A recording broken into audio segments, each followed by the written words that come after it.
Hi, and welcome back to the workshop, and another of the Mindful Model Railway series. In today's video you're joining me as I'm working on another commission layout at the moment. This one will be Rushcliffe Halt. If anyone's interested, you'll find details of it on my website. I have this week just finished laying the track and wiring it up and testing it. Obviously testing it's quite a good fun part, wiring less so. And I'm just about to start, or you're catching me starting, a job that I think quite a few of us skip over, assuming that the colour of the sleepers as Peco supply them is fine to work with. This dark black brown colour that the moulded plastic is, and if that's what you do, that's fine. But I never leave them as they come, and I always paint them. I think there's another group of people who probably shortcut this process, can't be bothered, don't see the potential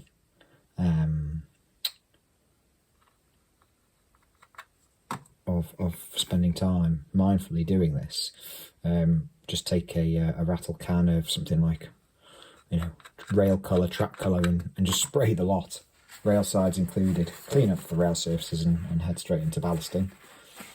For ballasting, please see my previous video. I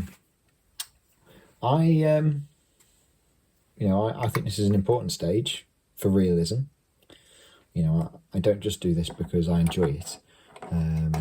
It's quite a time-consuming stage, and one that I think is quite important for realism, as I say. But also, they'll say there's this process whereby just by moving the brush around and painting the sleepers and bearing as we go, you very quickly become lost in the task, and it gives your head a lovely, calm place to find some time. Now, I thought I brought everything with me over to the layout, but I have neglected to bring the thinners, the white spirits. So I'm just going to go and collect that. I shall be back in a second.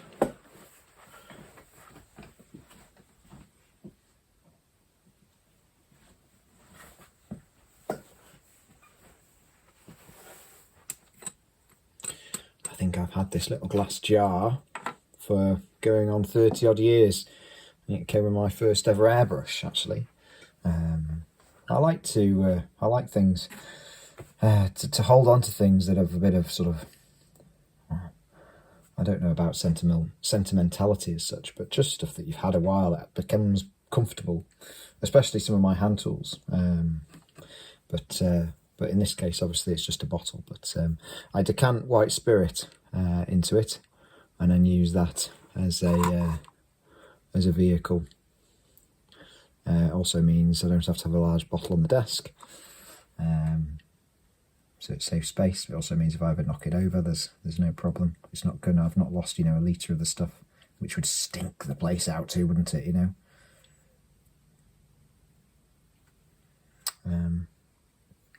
I think that first airbrush was one of those ones that we probably all started with. A Badger kit, a Badger 100 were they, with a can of propellant you had to shake up. And to be honest, a not very good start into airbrushing, is it? It was an appalling piece of kit, really. Very cheaply made, badly put together. But the only thing that survives is this glass jar, which was the spare jar. You got two jars with mine. You had one that connected directly onto the airbrush, with the little nozzle in the top, and then a spare one, I guess, so that you could keep a second colour to hand and switch them over. But this one has survived all these years. So you can see, as I've started, I'm just brushing around each sleeper. And because I've got a palette, effectively I've got a palette of two colours, Humbrol 98 and Humbrol 64. So this is called chocolate, and this is just a pale grey. Both of them are matte colours. Because I sort of mix them together as I go, I get a natural variation. in each sleeper. I find knocking the sleepers back from this black colour to this grey colour really brings out the track work as we ballasted it later, so it is an important step.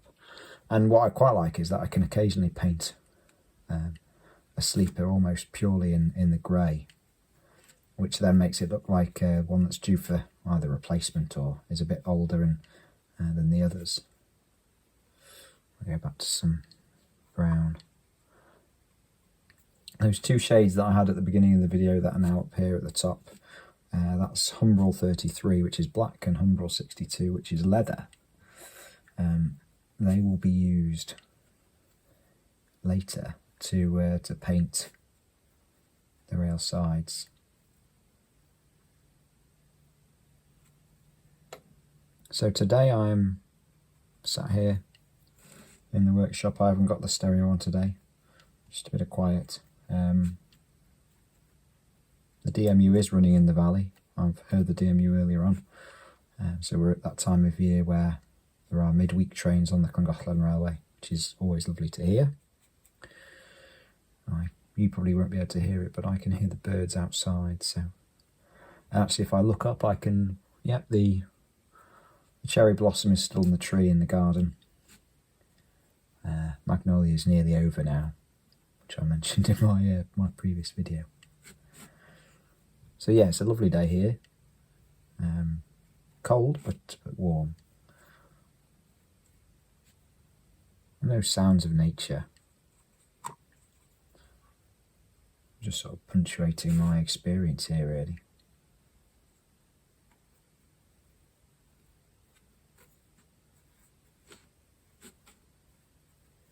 You don't have to be particularly neat with this process. I try to cover the little webbing between the tracks too, actually.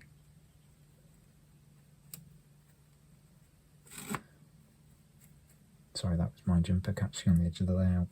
Funny noise.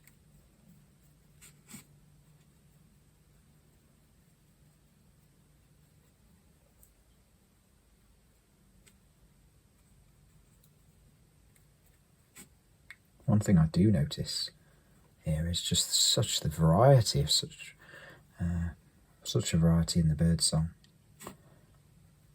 Well, I don't know half of them, but I know we've got finches and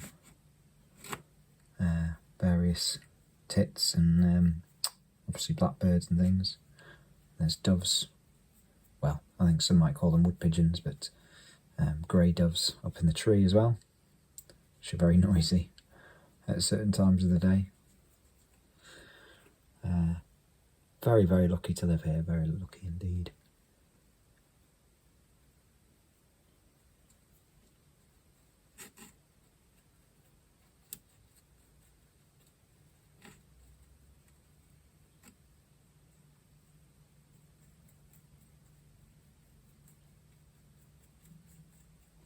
I think I can just hear in the distance someone's cutting their grass, which is a job I try to avoid, but I think I'm going to have to look at doing the third cut of the year this weekend. I can avoid it no longer. But right now I'm here, in the moment, enjoying talking to you and watching this gentle transformation in front of me. So, looking at what you've just seen there, we can see a real transformation in this short stretch already. And what's that, perhaps not even 5 minutes really of painting. Right. So, I'm going to move on to this stretch here.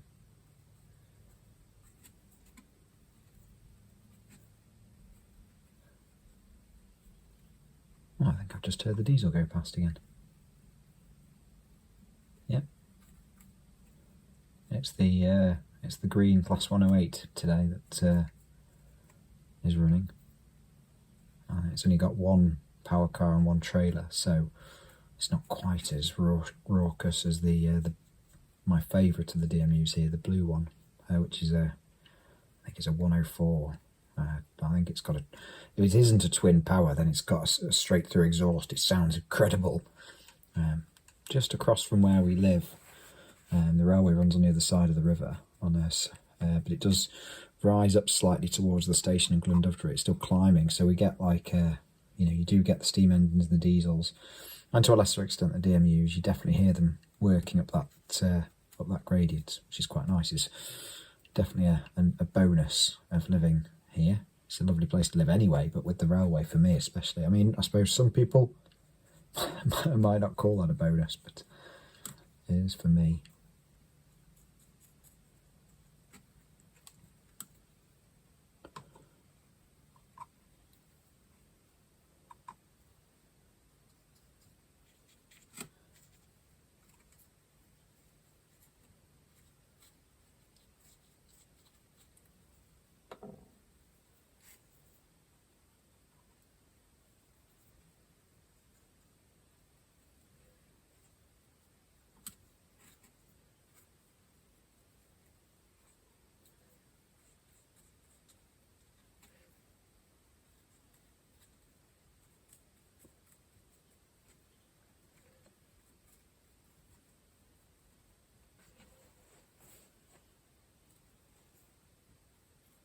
I suppose this is another one of those funny old jobs that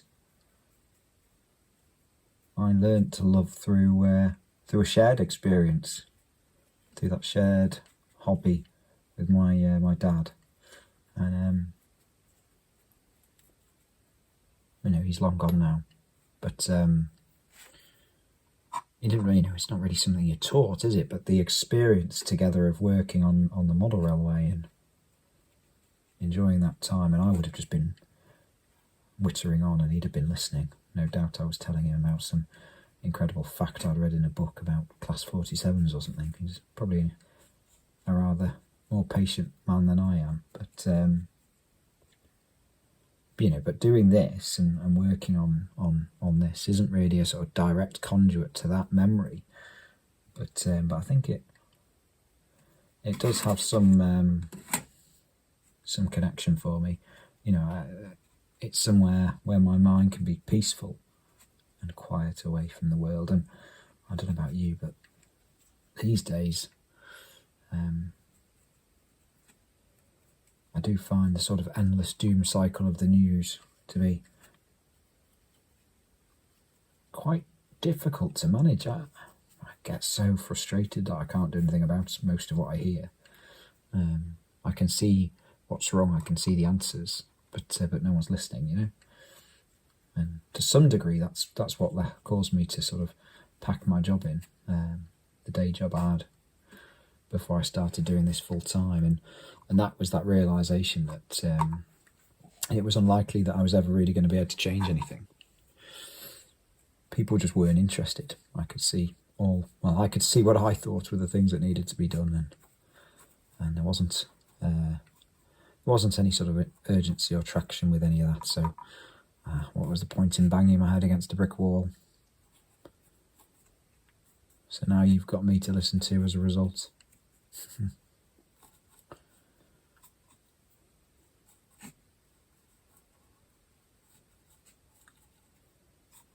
So these Peco turnouts, these bullhead turnouts, are absolutely lovely things. The moulding is very crisp.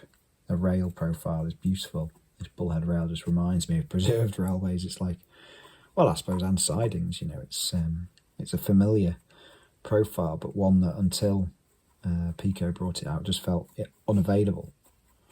I know you could have built the track yourself or bought some less well-known, ready-to-run, ready-to-lay stuff, but the advent of it in readily available in most model shops has been a real boom to the sort of realism side of the hobby.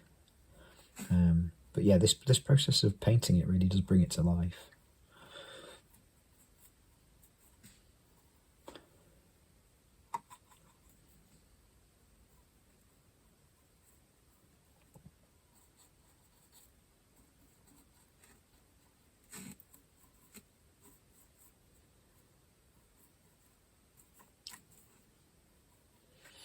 And one thing, I don't actually be able to see it here, but one thing I really do like is the flow of the closure rails here, the way it just runs right through. Oh, you know, as the prototype does. I know there's a joint even in the prototype, but they do look lovely without that. And obviously we're used to seeing the stamped, you know, the old Peco turnouts and Hornby turnouts and things have the turnout blades are stamped, flat metal stamped into shape.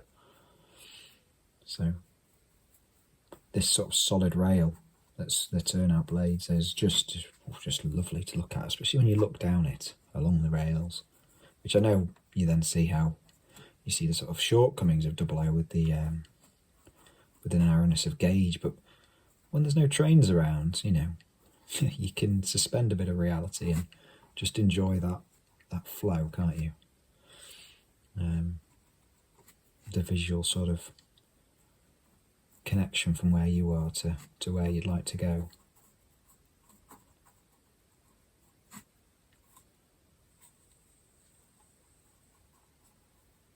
And one thing I'm not too worried about at this stage, and it's definitely something to remember when you're doing this, you know, you really don't need to be worrying about whether you get it on the sides of the rails or on the baseboard, because of course we're going to be ballasting, so that's going to hide that, and we're going to paint the sides of the rails separately after. So, you know, the logical order of this process is we paint the sleepers. They don't need to be dry before we then go on to paint the sides of the rails. So we're coming in along here, picking out, trying to just touch the chairs too, so it runs down onto the casting on the sleeper. You get a lovely look then. So you do all that, and then but just before it's dry, you can run your finger across the top with a rag, and just lifts the track collar off before it sets too hard. I'm going to move on to this front track now. Just conscious of I don't want to move the camera, so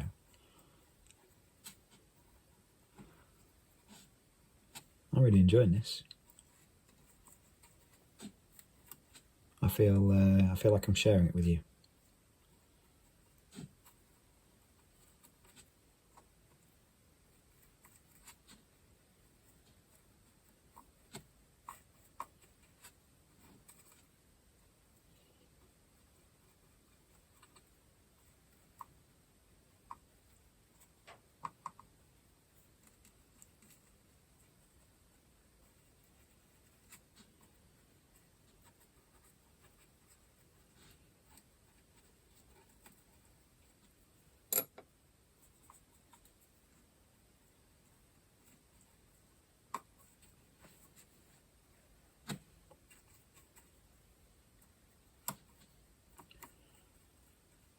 I think one of the things that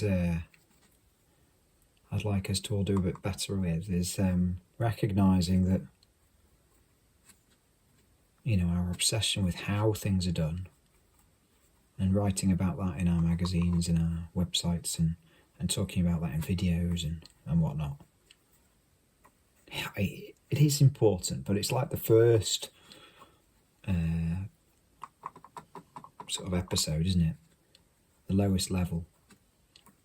You know, I think we're past that now. I mean, all that material's available, isn't it, to us? If you're starting out in the hobby and you don't know how to do it, go and find out. Wonderful resources available. But, you know, for the rest of us, I do feel that there's a space now for us to start talking about why we're doing it. And, you know, I'm sat here painting sleepers. Painting a plastic model of wood. Of a model of a railway, you know. It really isn't the most important thing in the world, is it? But it has some real power, you know. The hobby itself, the art, the process of creating something is wonderfully therapeutic. You know, the comfort we find in handling tools that are familiar, steps that we can just almost do without thinking, that the gap that gives our brain, the space that gives our brain to sort of wander and to think, to process. It's so important, especially these days where, you know, we're glued to these damn devices, aren't we, all the time? Addicted to sort of responses and likes and so-and-so's typing, and, you know, all this stuff is instantaneous gratification of that sort of pleasure system, or whatever it's called, that sits within us, in our brains. And social media sort of takes advantage of. But sometimes we need to stop. We need to slow down and enjoy what we're doing. Slow down and give ourselves space to think.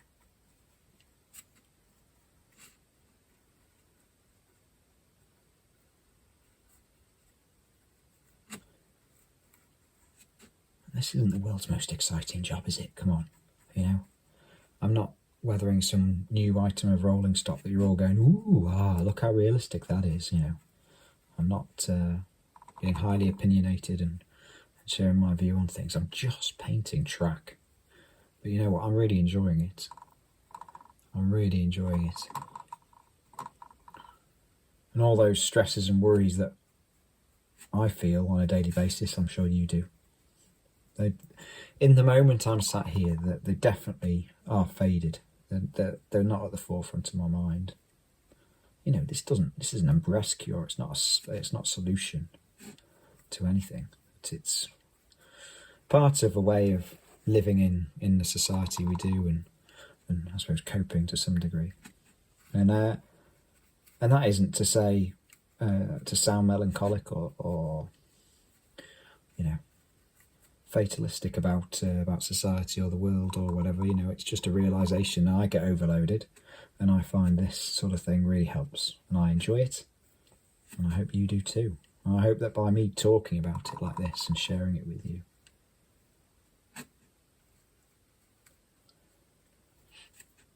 helps you accept it in the same way, and maybe think about these jobs a little bit differently, and maybe not look forward to them, but perhaps, well, maybe not even relish them. Certainly accept them for them